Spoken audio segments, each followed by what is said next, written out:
como por ahí es mi caso, me vas a entender cuando te piden UPA todo el tiempo, el dolor de espalda, bueno, por eso descubrí realmente Ibupirac y cambié dolor por libertad. Las cápsulas blandas de Ibupirac se absorben con mayor rapidez, logrando alivio inmediato en dolor de espalda y en todo tipo de dolor.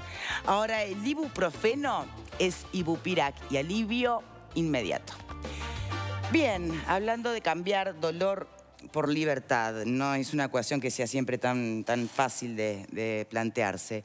En este momento quien está con privación de libertad y además procesada con prisión por el delito de homicidio culposo, así lo entendió el juez del departamento de Rivera, Rampoldi, es una mujer de 19 años que tiene además un hijo de 11 meses. ¿Y por qué? Porque, bueno, la autopsia que se le practicara al recién nacido, que aparece con ropitas envuelto en un balde en la casa de esta mujer, se pudo confirmar que nació con vida. Por lo tanto, eso es lo que de alguna manera entendió el juez, que la procesa con prisión. En este momento nosotros tenemos en línea al abogado de esta mujer, porque ya se han presentado muchísimas voces desde la sociedad civil, también desde otros actores del sistema, planteando el exceso de esta medida, que es debatible y cuestionable sin duda. A mí me gustaría entonces preguntarle a Diego Ospitaleche, que es el abogado de esta joven procesada con prisión, si hay algún plan de acción concreto de apelar la medida. Eso como primera pregunta para arrancar y darle la bienvenida. Y gracias por estar ahí. Sí, buenas tardes, Victoria. Un gusto en saludarte. Bueno, hablando, es un tema delicado para hablarlo, pero el plan de acción de la defensa en este caso, yo te hago primero la reseña de que no fui el abogado de ella en el momento del presumario, fue la colega doctora Carla Pérez que la defendió muy bien, y agarré la defensa ahora. El plan de acción, tratándose de un delito excarcelable como es el homicidio culposo, o sea que se puede conseguir la libertad provisional, como estrategia de defensa es primero presentarle pedido de libertades. Una vez que esté con el beneficio de la libertad provisional, ahí sí de pronto si entendemos que no es correcta la tipificación, que eso es un tema a estudiarlo y el fiscal había pedido más dureza incluso, ¿verdad? Exactamente. La fiscalía, que está a cargo de la doctora Mirta Morales, había pedido el homicidio especialmente agravado a título de dolo eventual. Para la gente hay que hablar y aclarar que el dolo es cuando se hace con intención. Exacto. Y el dolo eventual tiene la misma pena que el dolo. El dolo eventual es cuando no se quiere, pero se podía prever el resultado. Y la culpa es cuando no había intención, pero hay de pronto negligencia en el accionar. Entonces, a lo que tú me preguntabas, la estrategia es un poquito, primero, conseguirle el beneficio de libertad provisional, para después, si hay que pelearla, hablando mal y pronto un poquito con el tema de la tipificación, sí, hay momentos y no podemos demorar el proceso, pronto pelearla, mientras que la cliente está privada de libertad. Bien. Yo le voy a hacer otras preguntas y usted sabrá cuáles responder para que no perjudicar en nada el proceso, ¿no? El debido proceso. Pero, porque a la hora de poder opinar o debatir sobre el caso, hay elementos que sin duda, por lo menos a primera vista, son clave.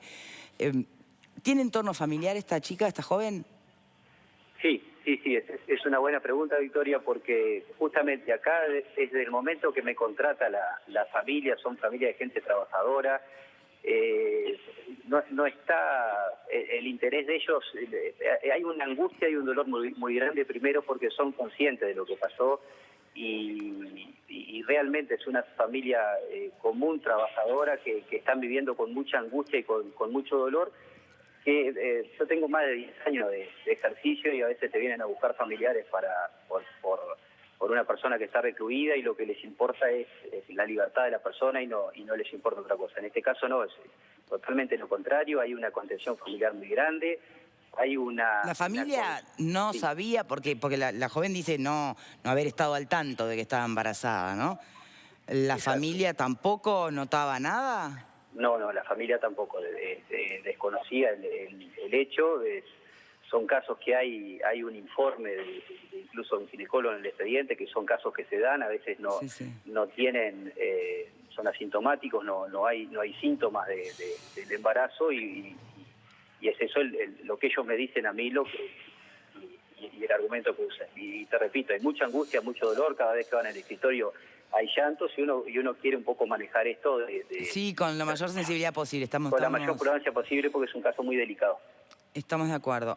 Pero otro elemento que también me parece que si existe y es real, imagino que el juez lo habrá valorado. Y si no lo valoró, bueno, eso también remite a otro debate, ¿no? Es cierto que esta joven, en realidad, si bien no estaba declarada incapaz, si no, no estaría hoy procesada con prisión, ¿no? Pero sí tenía o no tenía tal vez una capacidad intelectual completa. Sí, es verdad. Justamente estamos en por eso hay 3 operadores jurídicos de excelencia que trabajaron en el caso y tanto la defensa entendió una cosa, el juez entendió otra y la fiscal otra. O sea, eran tres delitos diferentes que se entendieron en una etapa de instrucción y presumarial. Estamos en el límite de un delito que puede ser a título de culpa o a título de dolo eventual. El argumento es justamente que ella tenga una capacidad disminuida, que fue escuela especial. ¿Tiene una capacidad disminuida? Sí, eso la tiene, pero el tener una capacidad disminuida no quiere decir que es inimputable. Claro. O sea, puede tener conciencia de sus actos y tener una capacidad disminuida. Ese es el punto. A ella tener una capacidad disminuida es un indicio de que acá hubo culpa y no dolo eventual, que no hubo previsión de lo que podía pasar de parte de ella. Bien, pero no abre también entonces justamente a la posibilidad de que haya corresponsabilidades. Porque acá estamos hablando de una joven que tenía un hijo de 11 meses. Yo no sé si por la capacidad disminuida esto también no requería otro tipo de atención, sea de ONG, del Estado, llámele como quiera, ¿no? Pero de intervención. Porque después cae esta situación cuando ya es tarde. ¿Se entiende lo que voy? No, se entiende perfectamente. Yo quiero que me entienda, Victoria, que hay cosas. Una por ser prudente y responsable, yo hace poco agarré el expediente. Entiendo como vos que sí, que tiene que haber una protección a ese tipo de había desprotección anterior, previa. Un control, exacto. Pero tampoco quiero ser tan tajante y aseverar cosas de pronto sin conocimiento bien del expediente. Bien, está muy bien. Lo voy a eximir en realidad de más preguntas porque es cierto que cualquier cosa que pueda interesarnos a nosotros tal vez no sea prudente que usted esté planteando en este momento. Pero bueno, si entendí bien, la defensa será procurar la excarcelación. Exactamente. Como te dije, hubo en la etapa de exclusión 3 delitos diferentes que se plantearon, o por lo menos dos tipos de delito y grados de culpabilidad. Y yo creo que lo más prudente para ella y para el interés de ella de estar en libertad es presentar el beneficio de libertad provisional. Se trata de un delito excarcelable. Bien. Y después tenemos la etapa procesal de contestar la acusación fiscal. Tenemos la etapa procesal de eventualmente apelar la sentencia. Te tengo que decir que es una sentencia muy estudiada, me parece. Se tomaron su tiempo para hacerla y tenemos que tomar el tiempo. En el caso de rebatir algo, tenemos que tomar nuestro tiempo y el estudio necesario. Bien, y mientras tanto, ¿el bebé de 11 meses con quién está? ¿Con ella? Mientras tanto, sí, está con ella, está muy cuidado también por la familia. Y es una situación que en el momento me preocupa, que es algo que vamos a tener que buscarle una solución inmediata y estamos trabajando en eso. Bien.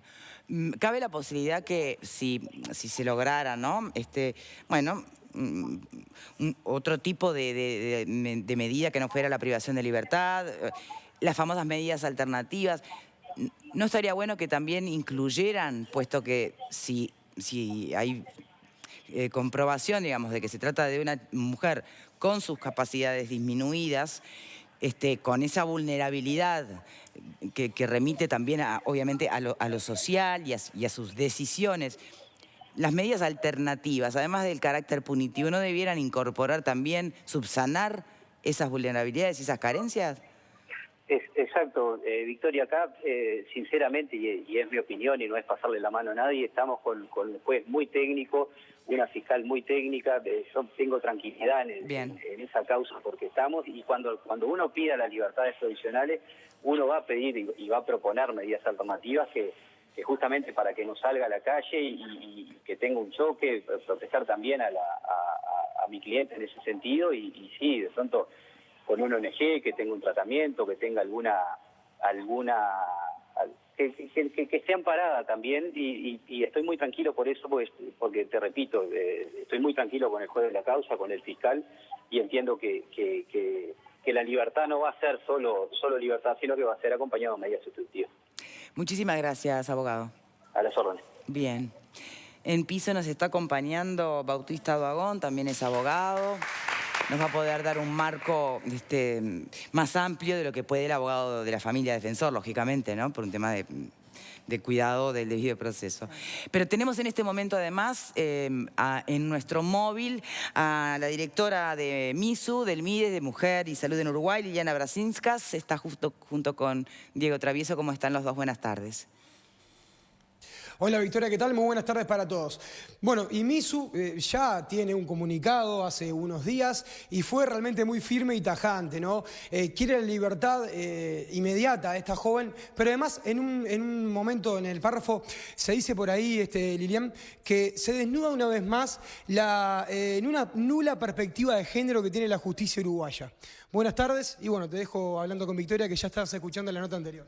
Sí, hola, buenas tardes. Una corrección, MISU no es del MIDES. Victoria, somos una organización no gubernamental y realmente actuamos autónoma, independientemente del Estado y del gobierno, y lo que nosotros tenemos en Rivera es uno de los 10... Bajo la órbita del MIDES, discúlpame, siempre pensé que estaba bajo la órbita del MIDES. No, jamás. No, por eso quiero hacer las aclaraciones pertinentes para que efectivamente entiendan que lo estamos haciendo desde, en realidad, nuestro compromiso con una causa que llevamos adelante desde hace muchos años, que es justamente la promoción y defensa de la salud y los derechos sexuales y reproductivos. No, lo que nosotros decimos en la sentencia, este es el segundo caso que MISU ha detectado en el país de jóvenes que en situaciones de vulnerabilidad atraviesan por embarazos no detectados, paren solas en sus residencias y lo único que obtienen como respuesta del Estado es la implementación y aplicación irreductible del Código Penal. Y esto nos preocupa muchísimo. Esto nos preocupa muchísimo porque efectivamente la única responsabilidad la paga la persona que está en la situación de mayor debilidad y nadie más se hace cargo.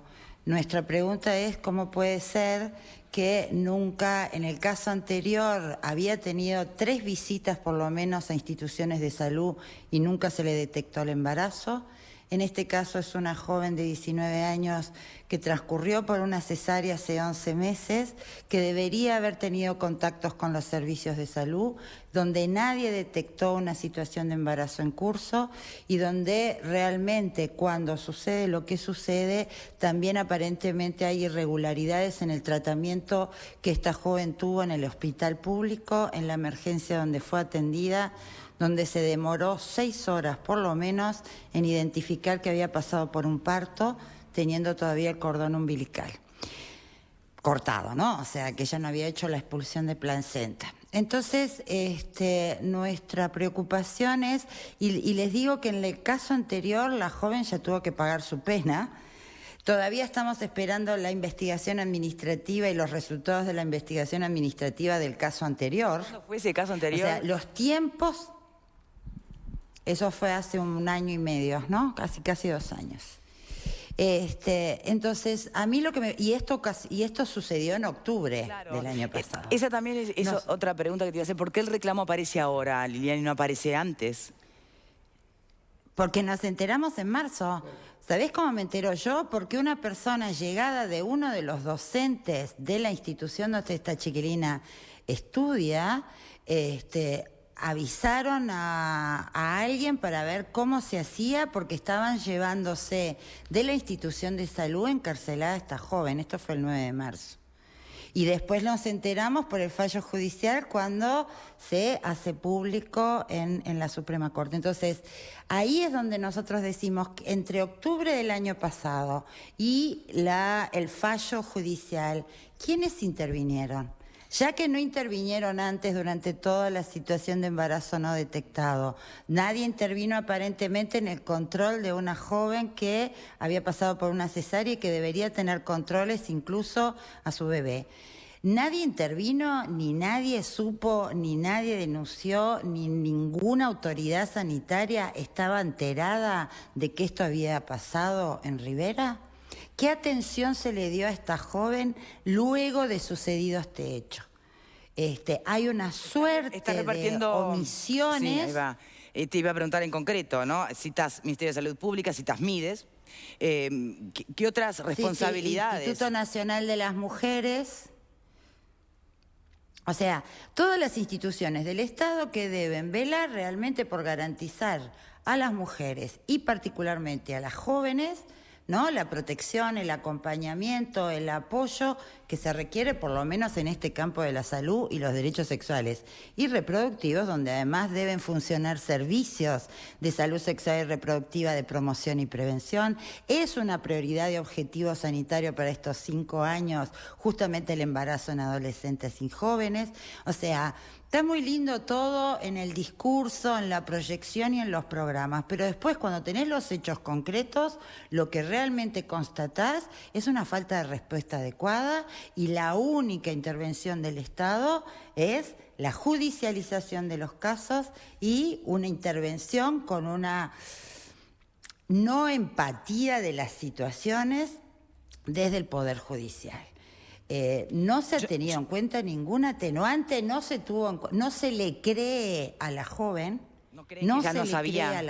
y se pone en duda de que ella no supiera, como si la negación no fuese un mecanismo psicológico que particularmente afecta a las personas que no quieren estar en una situación y por lo tanto lo niegan. Lo niega ella, lo niega su pareja porque tenía novio, lo niega su entorno, lo niega el mundo.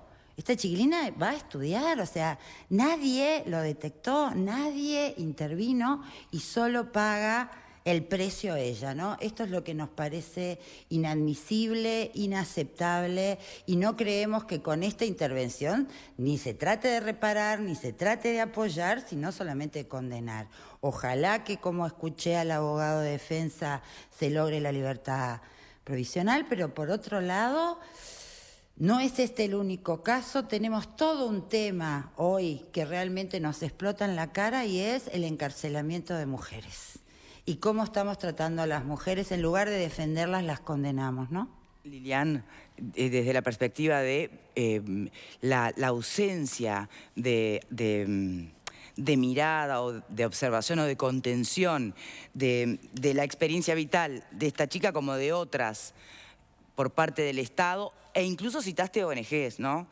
De cómo se dejó pasar todo este tiempo, cómo alguien no se dio cuenta. ¿Y Misu? Perdóname, pero te lo tengo que preguntar. ¿Y Misu qué? ¿Estaba al tanto? ¿No hay también una suerte de descoordinación o falta de capacidad de trabajo integral con las distintas ONG en el país y con autoridades? Bueno, primera cosa, las organizaciones no gubernamentales jamás trabajamos ni hacemos nada para sustituir las responsabilidades del Estado.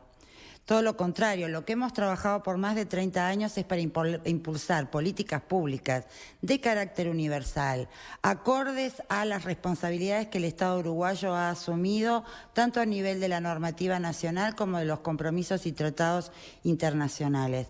Tratamos de hacer todo lo posible, por eso te digo, Misu monitorea los servicios públicos para ver qué está funcionando.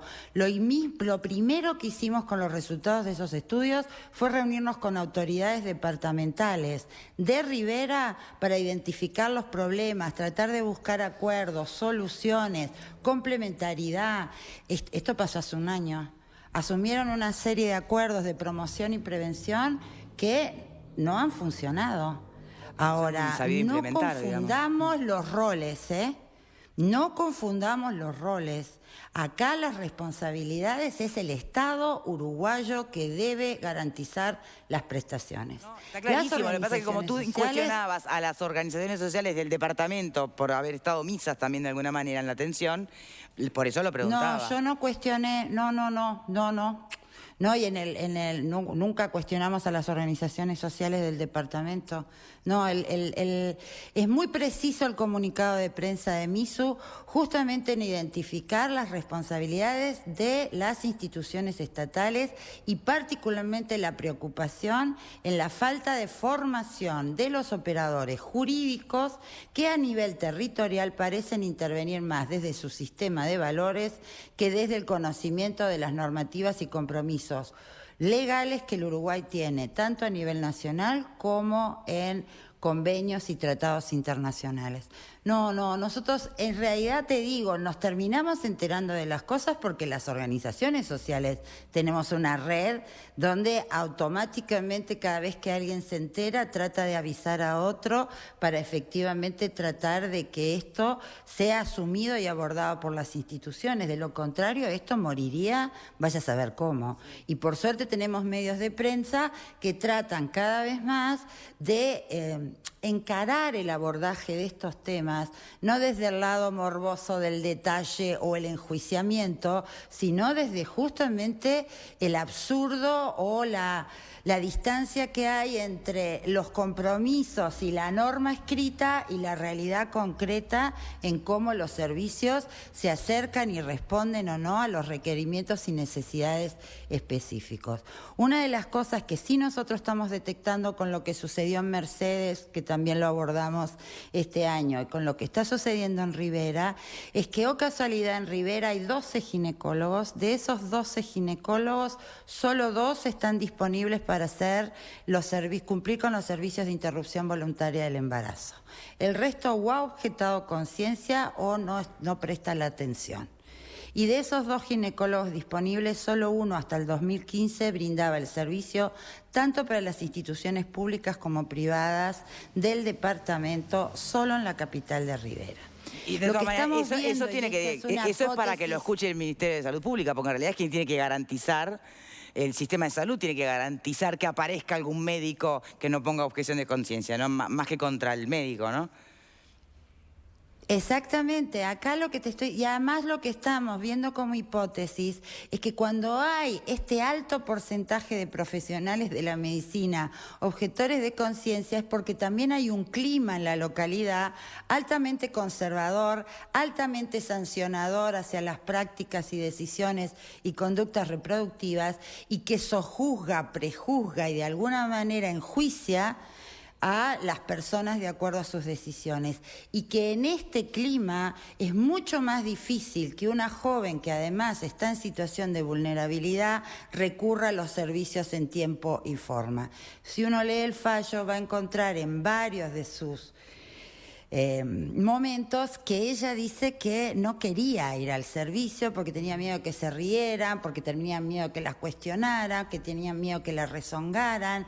Nosotros hemos hecho entrevistas a mujeres en varios departamentos del país donde te dicen que tienen duda de que se mantenga la confidencialidad del motivo de la consulta y que esto sea el otro día vox populi. Sabemos que el estigma y la discriminación tiene un peso enorme, particularmente en localidades chicas, y esto hay que trabajarlo. De lo contrario, después, cuando lo abordamos y cuando lo vemos, es cuando tenemos situaciones dramáticas como, sin ningún lugar a dudas, es esta.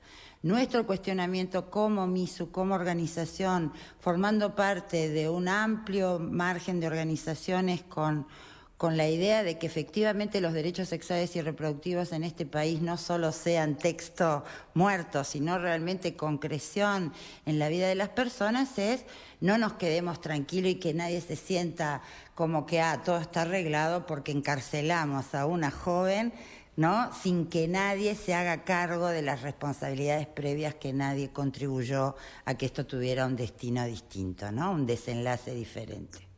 Muchísimas gracias, Lilian, por esta bueno, por esta aclaración, por este punto de vista que en realidad es el de Misu, es el de muchas otras personas, y que aún, sin siquiera si querés tomar este partido o posición en cuanto a lo que puede llegar a ser el criterio para comulgar o no con la ley de salud sexual y reproductiva, a la cara, lo que te está, la cachetada es esta realidad de una mujer no con todas sus capacidades, con un hijo de 11 meses, presa, ¿no? O sea, hay mucha cosa más, además del asunto de si está funcionando o no está funcionando el derecho de ejercer esa salud sexual y reproductiva en forma plena, ¿no?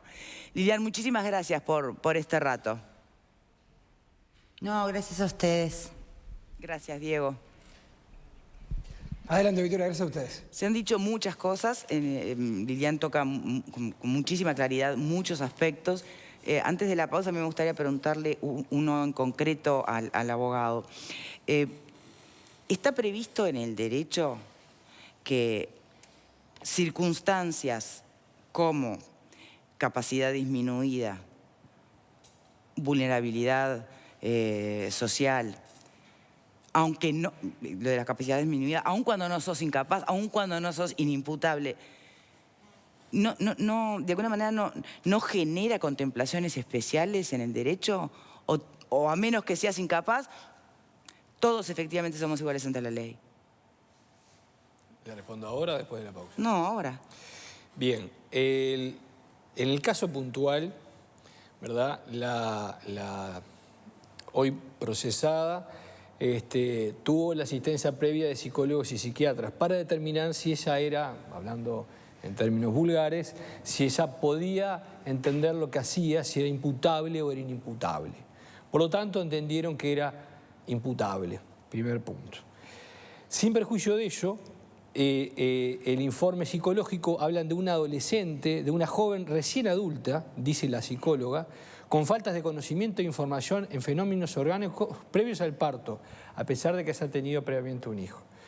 Eso hace... Sí, pero había sido por cesárea el hijo, ¿no? Sí, también, ella habla que ella fue a una escuela para niños con dificultades. Sí. Entonces, en definitiva, el juez primero lo que hizo fue ver si la persona tenía capacidad de la acción penal, del delito que estaba cometiendo o no. El forense le indicó que sí, que la persona podía tener... Sí. La posibilidad de entenderlo. Ahí se fue al tema de la prueba, investigar, ¿verdad?, lo que llaman los atenuantes y los agravantes. Cuando la persona se entiende que puede ser juzgada, ahí se comienza a analizar esas distintas variables. El juez consideró en el caso que existían ¿verdad?, muchos elementos para juzgar que la madre, por ejemplo, podía no tener siquiera conocimiento de que el niño habría nacido con vida, ¿verdad? El primer embarazo, el niño lloró. El segundo embarazo... como el niño no lloró. El niño nació, ella consideró que estaba muerto. Eso es importante porque la temática penal, yo no puedo castigar a alguien que mató a alguien que ya estaba muerto. Entonces, en definitiva, es un tema apasionante, es un tema desde el punto de vista de la justicia penal, ¿verdad?, del ámbito penal, pero es un tema que varios doctrinos y varios países están abandonando. En muchas circunstancias se está abandonando castigar los delitos de culpa. Se castiga solo el que se tiene intención, ¿verdad? Recuerdan la separación que nos explicó el abogado, ¿no? Exacto. ¿Por qué? Y bueno, porque en definitiva yo a usted lo mando preso porque quiso robar al señor. Yo a usted lo mando preso porque quiso matar al señor. Ahora, si lo mando preso porque no tenía esa intención, pero bueno, debía haberlo previsto, entonces lo mando, como decimos los jóvenes, en cana, para que piense durante 5 años a ver si en definitiva la próxima vez tiene que ser más previsor. Entonces, una de las tantas lecturas. Así que en definitiva, lo que en este caso creo que primó es el juez, tenemos que recordar que es un delito escarcelable. En el caso que se entendiera que iba preso, perfectamente podía no haber ido presa, ¿verdad? El juez decidió que fuera con prisión y bueno, y hay un tema todo digamos de probatorio que es complicado quizás ahora. Tenemos que hacer la pausa. ¿Fue excesiva este fallo del juez? Yo sé que el fiscal era más duro todavía, la fiscal. Sí, obvio. Pero... Yo creo que a mi criterio entre las mínimas y las máximas, con todas las variables que acabamos de ver en el fallo judicial y que muy bien la técnica anterior marcaba, yo creo que tenía que haber sido escarcelable. Excarcelable, sí, no debería ir. Hacemos una pausa y ya venimos. Vale que no te